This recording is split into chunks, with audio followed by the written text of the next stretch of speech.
Hi, I'm going to take this opportunity to uh, introduce a DBQ prompt and review some material that you read about in order to get you ready to prepare for writing the DBQ and to write a couple of pieces of a DBQ today during class.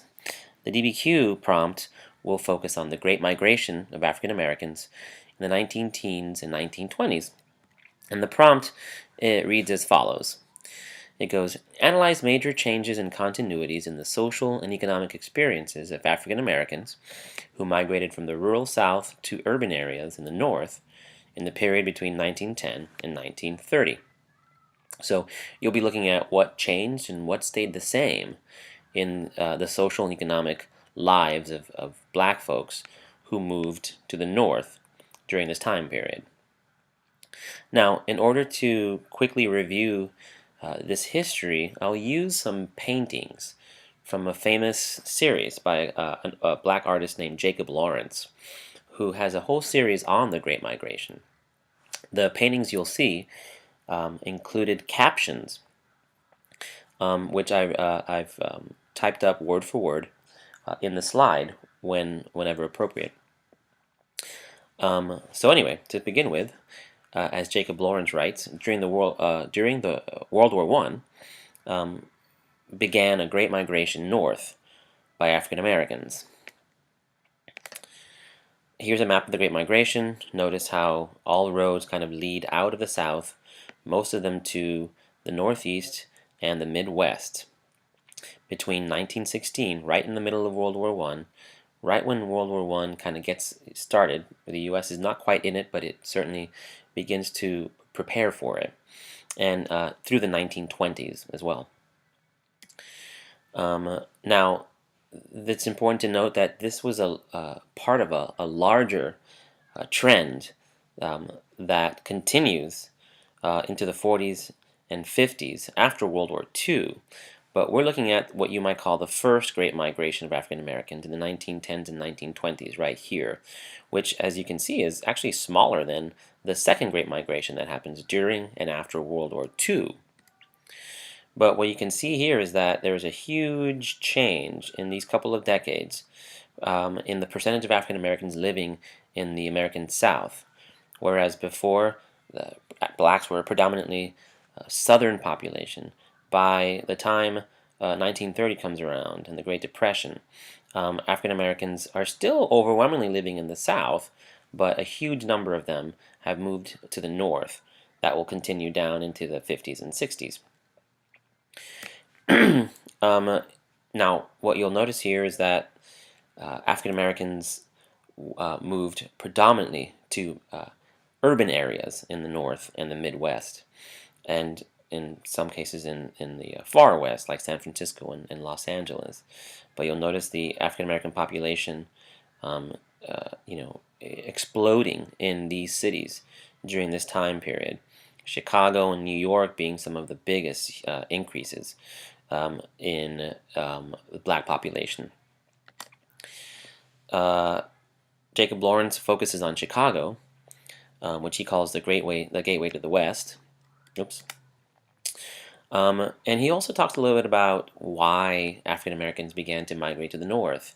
World War One obviously had a lot to do with it, as many laborers, workers in the industry, in manufacturing, were recruited or volunteered to serve in the U.S. Army, and left in huge numbers by the hundreds of thousands, and that caused a shortage of workers in the North. Jacob Lawrence writes a little bit about a common phenomenon at the time, and that's of labor agents who were sent to the South to recruit African Americans living in the South to work in the North. And so this labor agent became a very familiar sight in southern rural areas. One of the more unsavory dimensions of this history is the fact that African Americans were often recruited in the South to travel up north and to act as strike breakers. So whenever there was a strike by white workers in northern industries, sometimes African Americans were recruited to come and take their place, thus, really, in the end, undermining the strike. This is called strike breaking. And that led to a lot of animosity between white workers and the new African American residents of these northern cities.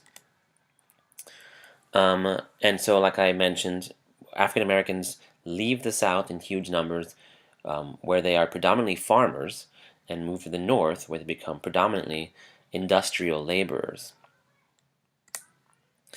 They also work in large numbers on the railroad, which continues to be a booming industry during this time. Here you have a couple of pictures of African American, or a picture of African American workers at a chemical company in New York in 1917. It's important to note that blacks were limited to the lowest paying jobs, and that this was actually kind of the result of labor unions that were dominated by white workers who banned African Americans from joining those labor unions. So anyway, here you have Jacob, a famous painting by Jacob Lawrence of African Americans fleeing the South and moving to the North, looking for jobs up there. Here's another famous painting of African Americans on trains, the most common form of transportation in the 19 teens and 1920s, for folks traveling long distances. One of the big reasons, of course, that African Americans moved to the North was because of the awful conditions in the South. But one thing that happened during this time period was the infamous boll weevil infestation that started to destroy the cotton crop year after year after year, leading to fewer and fewer jobs in the cotton industry in the South. Another thing kind of urging African Americans to the North was the black press. There were newspapers published by African Americans in places like Chicago and New York that would actually encourage African Americans in the South to travel up north. The most well known of these newspapers was the Chicago Defender. And this newspaper was available all over the country in black communities everywhere, and in it you would find help wanted advertisements. So the Chicago Defender would write editorials and articles about what life was like in the North, and they would also have an avenue for African Americans who were eager to leave the South to actually find work in the South. And so this so-called Negro press was one of the most common fixtures in African American life, both in the North and the South as well. Now, Jacob Lawrence interestingly writes that African Americans had better housing conditions in the North.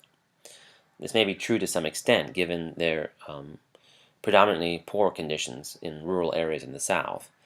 But it's important to note that these living conditions were not that much better. One of the things they had to worry about, African Americans did, was residential segregation. Yes, they left the South, and yes, they left legal segregation, but African Americans arrived in the North and were required to live in mostly black neighborhoods and were kept out of white neighborhoods. And in the black neighborhoods, they usually had to pay higher rents than they otherwise would have. They had pretty poor living conditions generally, thanks to racism and discrimination. And that racism and that discrimination was not limited to housing. African Americans faced a lot of the same kind of violence that they faced in the South when they moved up north. Race riots, for example, as you can see in this map, were a common fixture of black life. And race riots was when African American, or rather white communities, would descend upon the black neighborhoods, destroying property and engaging in violence against, sometimes lethal violence against African Americans living in those neighborhoods. One of the most infamous race riots was in East St. Louis after World War One. And another infamous race riot was the Chicago race riot of 1919, which started when some African American kids and some white kids began apparently to throw rocks at each other while swimming in Chicago, and that led to mobs of white folks invading the black neighborhoods of Chicago and setting fire, destroying property, and looking for African Americans to attack.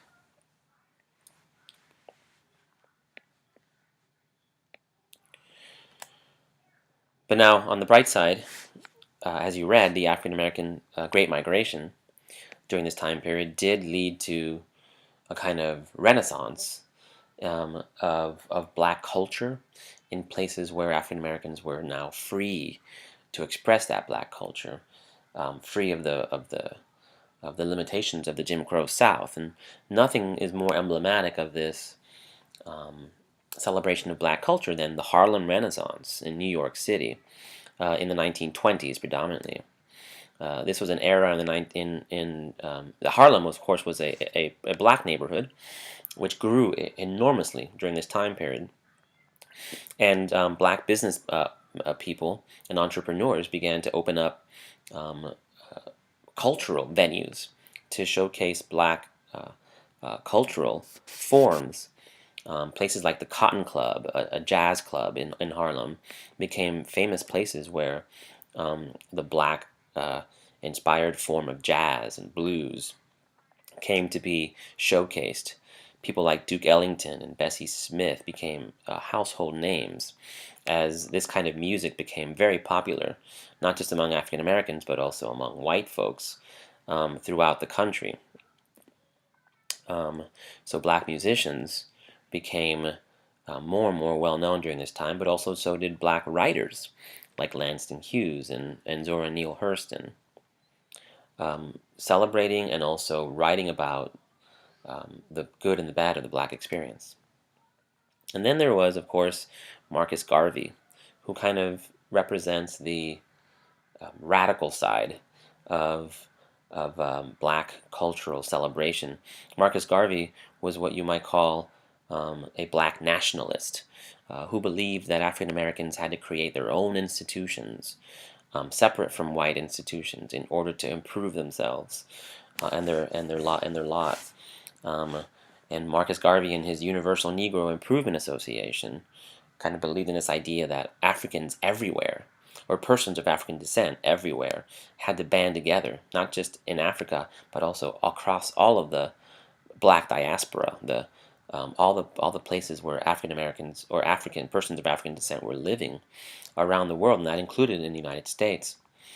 And as you read, one of his big efforts was to establish a black-owned um, shipping company that would move people back and forth between places like the U.S. and Africa. So anyway, with all that said, let's have a look again at the DBQ prompt. Here it is. You're also getting a handout with the DBQ prompt and the document, as well as a worksheet. Now, the first thing you should do when you look at the worksheet is, since this prompt is about looking at the changes and continuities in Black life in both the social and economic arenas, is you should create two double bubbles, one for social and one for economic, looking at the before and the after. Remember, you're making an argument here. Your argument is that things were different or things stayed the same from before the Great Migration to after the Great Migration in the social and economic lives of African Americans. You can argue that both stayed the same. You can argue that both changed, or you can make an argument that things stayed the same in one of the two arenas, and things were different in one of the two arenas, or or something along those lines. And just as a reminder, here are the things that you've learned, either in the reading or from before, regarding the African American experience in the South and the North. Okay, so take the rest of the class period to analyze the documents, create your double bubbles, identify your argument, and write a thesis and one body paragraph, and turn it into the substitute before you leave. Thanks, guys.